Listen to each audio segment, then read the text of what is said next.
जय जगन्नाथ नमस्कार। आसतु नजर पकेबा आज मयूरभंज जिलार टॉप न्यूज अपडेट कौन सब रही किंतु ता पूर्व आपण मानक गोटे अनुरोध भिडियोटी शेष पर्यंत देखि आपणकर सुचिंतित मतामत दिंतु एवं भिडियोटी लाइक करंतु। जर प्रथम खबर बस भितर चोरी करुवा अभियोग दुई महिला उठाई नेला टाउन पुलिस।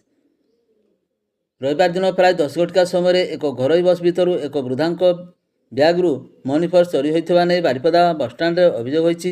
तेबे वृद्धा कहवा मुताबक से बारिपदा सहरर एक क्लिनिक को रक्त परीक्षा निमंते एक घरोई बस जोगे आसुवा बेले दुई जन महिला ब्याग्रु मनी पर्स चोरी करथिबा नै संदेह करथिले। तेबे एही घटना नहीं बारिपदा बसस्टाण्ड रे उत्तेजना परिस्थिति सृष्टि होइथिबा बेले बारिपदा टाउन पुलिस पहुंची दुई जन महिला थाना रे अटक रखिथिबा सहित अधिक तदंत जारी रखिछन्ति। तेबे खबर संग्रह सुधा थाना रे कोनसी मामला एने रुजु होई नथिबा जणा पड़छि। परवर्ती खबर सहरी केनाल निकटर अजणा युवतींकर गछरु झुलंता मृतदेह उद्धार। मयूरभंज जिलार कोलियाणा थाना अधीन सहरी केनाल निकटर एक गछरु एक अजणा युवतींकर झुलंता मृतदेह उद्धार कराइछि। स्थानीय लोक माने झुलंता मृतदेह देखि पुलिस को खबर देथिले। घटनास्थल दिबा 5 घटिका समय पुलिस पहुंची घटनार अधिक तदंत जारी रखिछि। वर्तमान सुधा युवतीर परिचय मिल पारि नहीं। घटनास्थल पुलिस एवं साइंटिफिक टीम पहुंची तदंत करुछि। परवर्ती खबर बैसिंगा थाना अधीन कुराडी स्वास्थ्य एवं आरोग्य केन्द्र में कार्यरत सीएचओ सरकारी बासभवन में सोमवार राति 10:30 समय रोसई समय गैस सिलेंडर आकस्मिक अग्निकांड घटी बेले ग्रामवासी उपस्थित बुद्धि निआ नियंत्रण होता बेले खबर पाई बेतनटी अग्निशम बाहिनी घटनास्थल में पहुंची निआ को आयत्त करथिले। सूचना मुताबक कुराडी स्वास्थ्य एवं आरोग्य केन्द्र महिला सीएचओ कार्यरत थिबा बेले सोमवार राति रे सरकारी बासभवन में रोसई करुवा समय रंधन गैस सिलेंडर पाइप रु गैस लीक होई आकस्मिक अग्निकांड घटिला। संगे संगे महिला कर्मचारी जनक ग्रामवासी को डाक पकाइथिले। खबर पाई ग्रामवासी घटनास्थल में पहुंची निजर उपस्थित बुद्धि पाई रंधन गैस रे भयंकर विस्फोरण घटिबा पूर्व निआ को नियंत्रण को आनिथिले। एहा परे खबर पाई बेतनटी अग्निशम बाहिनी घटनास्थल में पहुंची निआ को संपूर्ण भाव आयत्त करथिले।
परवर्ती खबर कप्तिपदा ब्लॉक दबला पंचायत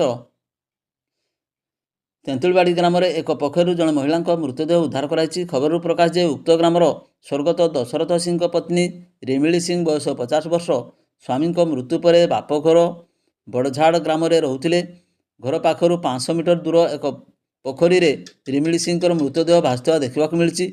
ए संपर्क में नदीढिया फांडी में जणाइबा परे पुलिस शव व्यवच्छेद उदला पठाई। उद्धार होता महिला मुंडरू रक्त बाहरुवा परिवार वर्ग देखा पाई। तेबे तांको मृत्यु किपरि हैला ताहा संदेह सृष्टि करछि। घटनार तदंत करागले सत्यासत्य जना पड़िबो बोली जणाଯାଇଛି। परवर्ती खबर चलित वर्ष सापकामुड़ारे करंजिया अंचल द्वितीय मृत्यु देखा मिली। राति पाटबिल पंचायतर बिशीपुर गाँव में सूर्या मुंडा बयस 21 वर्ष जड़े संपर्क घरे निजर 2 पिलांक सह शोइथिबा बेले एक चित्तीसाप बुढ़ा अंगुठी कामुड़ी देइथिबा बेले से देखा पाई। ତାଙ୍କର ସ୍ୱାମୀ ସେଠାରେ ନଥିବାରୁ ସେ ନିକଟସ୍ଥ ଗାଁରେ ବସବାସ କରୁଥିବା ନିଜ ବାପଘର ଲୋକଙ୍କୁ ଖବର ପଠାଇ ଡାକିଥିଲେ। ବିଳମ୍ବିତ ରାତି ପ୍ରାୟ 2ଟା ସମୟରେ ତାଙ୍କ ବାପଘର ଲୋକମାନେ 108 ଆମ୍ବୁଲାନ୍ସ ଯୋଗେ କରଞ୍ଜିଆ ଉପଖଣ୍ଡ ଚିକିତ୍ସାଳୟକୁ ଚିକିତ୍ସା ପାଇଁ ଆଣିଥିଲେ। ସେ ସେଠାରେ ଚିକିତ୍ସିତ ହେଉଥିବା ଅବସ୍ଥାରେ ମୃତ୍ୟୁବରଣ କରିଥିଲେ। ତାଙ୍କର ଶବ ବ୍ୟବଚ୍ଛେଦ ପରେ ପରିବାର ଲୋକଙ୍କୁ ହସ୍ତାନ୍ତରିତ କରାଯାଇଛି। ପରବର୍ତ୍ତୀ ଖବର, ଘର ପଡ଼ିବା ଅଭିଯୋଗରେ ରାଜଗୋବିନ୍ଦପୁର ପୋଲିସ ଅଭିଯୁକ୍ତକୁ ଗିରଫ କରିଛି। ସୂଚନାଯୋଗ୍ୟ ଯେ ଶନିବାର ଦଶରଥ ବେହେରା ଏବଂ ମହେନ୍ଦ୍ର କୌଣସି କାରଣକୁ କେନ୍ଦ୍ର କରି ନାକିଚୁଆ ଗ୍ରାମରେ ରବି ମାରାଣ୍ଡିଙ୍କ ଘର ସମ୍ମୁଖରେ ମାଡ଼ଗୋଳ ଲାଗିଥିଲେ। ଏହି ଘଟଣାକୁ ରବି ମାରାଣ୍ଡି ବିରୋଧ କରିବା ସହିତ ସେଠାରେ ଗଣ୍ଡଗୋଳ ପାଟିତୁଣ୍ଡ ନ କରିବାକୁ ଦଶରଥ ଏବଂ ମହେନ୍ଦ୍ରକୁ ମନା କରିଥିଲେ। ଏହି ଘଟଣାକୁ କେନ୍ଦ୍ର କରି ଶନିବାର ବିଳମ୍ବିତ ରାତି ପ୍ରାୟ 2ଟା ସମୟରେ ଘର ଭିତରେ ସମସ୍ତେ ଶୋଇଥିବା ବେଳେ ଅଭିଯୁକ୍ତ ଦଶରଥ ବେହେରା ନାକିଚୁଆ ଗ୍ରାମରେ ରବି ମାରାଣ୍ଡିଙ୍କ ଘରେ ନିଆଁ ଲଗାଇ ଦେଇଥିଲେ, ଯାହାଫଳରେ ଘରେ ଥିବା ସମସ୍ତ ଧାନ, ଚାଉଳ, ଲୁଗାପଟା, ଆସବାବପତ୍ର ପୋଡ଼ି ନଷ୍ଟ ହୋଇଯାଇଥିବା ବେଳେ ପରିବାର ଲୋକମାନେ ନିଶ୍ଚିତ ମୃତ୍ୟୁରୁ ବର୍ତ୍ତି ଯାଇଥିଲେ। ଏନେଇ ଅଗ୍ନି ବିପନ୍ନ ପକ୍ଷରୁ ରାଜଗୋବିନ୍ଦପୁର ଥାନାରେ ଲିଖିତ ଅଭିଯୋଗ କରିବା ପରେ ପୋଲିସ ମୁଖ୍ୟ ଅଭିଯୁକ୍ତଙ୍କୁ ଗିରଫ କରିଥିବା ଜଣାପଡ଼ିଛି। ପରବର୍ତ୍ତୀ ଖବର, ଉଦଳାରେ ଅନୁଷ୍ଠିତ ଜନ ଅଭିଯୋଗ ଶୁଣାଣି ଶିବିରରେ ଜିଲ୍ଲାପାଳ ହେମକାନ୍ତ ସୋଏ ଓ ଆରକ୍ଷୀ ଅଧୀକ୍ଷକ ବରୁଣ ଗୁଣ୍ଟୁପାଲି ଯୋଗ ଦେଇ 79ଟି ଜନ ଅଭିଯୋଗ ଶୁଣାଣି କରିଛନ୍ତି।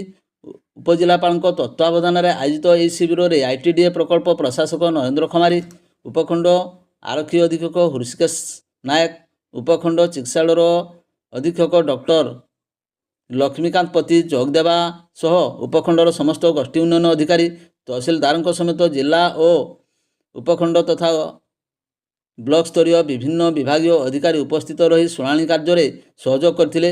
ସମସ୍ତ ଅଭିଯୋଗ ମଧ୍ୟରେ 76ଟି ଅଭିଯୋଗ ସମସ୍ୟା ସମ୍ବଳିତ ଥିବାବେଳେ 12ଟି ସାମୂହିକ ସମସ୍ୟା ସମ୍ବଳିତ ବିଷୟରେ ଆଧାରିତ ଥିଲା। ସେଥିମଧ୍ୟରୁ 8ଟି ସମସ୍ୟାର ତତ୍କାଳ ସମାଧାନ କରାଯାଇ ପ୍ରତ୍ୟେକଙ୍କୁ ଚିକିତ୍ସା ନିମନ୍ତେ ମୁଖ୍ୟମନ୍ତ୍ରୀ ରିଲିଫ୍ ପାଣ୍ଠିରୁ 5,000 ଟଙ୍କା ଲେଖାଏଁ ମୋଟ 40,000 ଟଙ୍କାର ଚେକ୍ ପ୍ରଦାନ କରାଯାଇଥିଲା।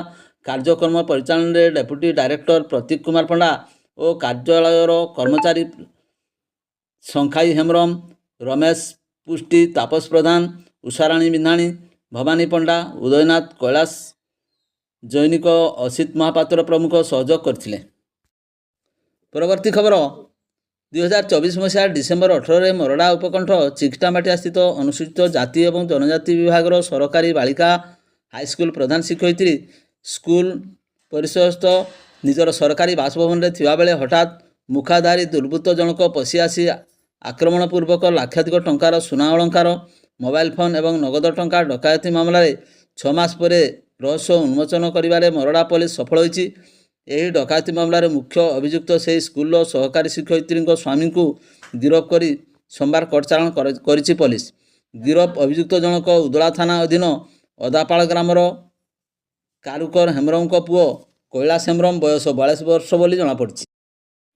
ପରବର୍ତ୍ତୀ ଖବର, ସମନ୍ୱିତ ଆଦିବାସୀ ଉନ୍ନୟନ ସଂସ୍ଥା କରଞ୍ଜିଆ ଦ୍ୱାରା ଆଦିବାସୀ ଚାଷୀଙ୍କୁ ପାୱାର କୀଟନାଶକ ସିଞ୍ଚନ ଯନ୍ତ୍ରପାତି ବଣ୍ଟନ କରାଯାଇଛି। ଠାକୁରମୁଣ୍ଡା ବ୍ଲକ ସଭାଗୃହରେ ଆୟୋଜିତ ସାଧାରଣ ସଭାରେ ମୁଖ୍ୟ ଅତିଥି ଭାବେ କରଞ୍ଜିଆ ବିଧାୟକ ପଦ୍ମଚରଣ ହାଇବ୍ରୁ ଯୋଗଦେଇ ଆଦିବାସୀମାନଙ୍କୁ ସମାଜର ମୁଖ୍ୟ ସ୍ରୋତକୁ ଆଣିବା ପାଇଁ ପ୍ରଧାନମନ୍ତ୍ରୀ ନରେନ୍ଦ୍ର ମୋଦି ଧରତୀ ଅବା ଜନଜାତୀୟ ଗ୍ରାମ ଉତ୍କର୍ଷ ଯୋଜନା ଘୋଷଣା କରିଛନ୍ତି। ଧରତୀ ଅବା ବିର୍ସା ମୁଣ୍ଡାଙ୍କ ଜୟନ୍ତୀରେ ପ୍ରଧାନମନ୍ତ୍ରୀ ଯେଉଁ ଘୋଷଣା କରିଥିଲେ ସେହି ଆଧାରରେ କାର୍ଯ୍ୟ ଆରମ୍ଭ ହୋଇଛି ବୋଲି କହିଥିଲେ। ଏହି ମର୍ମରେ ଚାଷୀଙ୍କୁ କୀଟନାଶକ ସିଞ୍ଚନ ଯନ୍ତ୍ରପାତି ଯୋଗାଇ ଦେଇ ଚାଷୀଙ୍କୁ ସହାୟତା ହାତ ବଢ଼ାଇଥିବାରୁ ITDAକୁ ବିଧାୟକ ପ୍ରଶଂସା କରିଥିଲେ। ସମ୍ମାନିତ ଅତିଥି ବ୍ଲକ ଅଧ୍ୟକ୍ଷା ସରୋଜିନୀ ମୁଣ୍ଡା ଯୋଗ ଦେଇ ITDA ଆଦିବାସୀଙ୍କର ଉତ୍ଥାନ ପାଇଁ ଯେଉଁ ଉଦ୍ୟମ କରୁଛି ଲୋକେ ତାକୁ ଉପଯୁକ୍ତ ଭାବେ କାର୍ଯ୍ୟକାରୀ କରି ସଫଳ ହେବାକୁ ପରାମର୍ଶ ଦେଇଥିଲେ। ଭିଡ଼ିଓଟିକୁ ଶେଷ ପର୍ଯ୍ୟନ୍ତ ଦେଖିଥିବାରୁ ଆପଣଙ୍କୁ ଅଶେଷ ଧନ୍ୟବାଦ।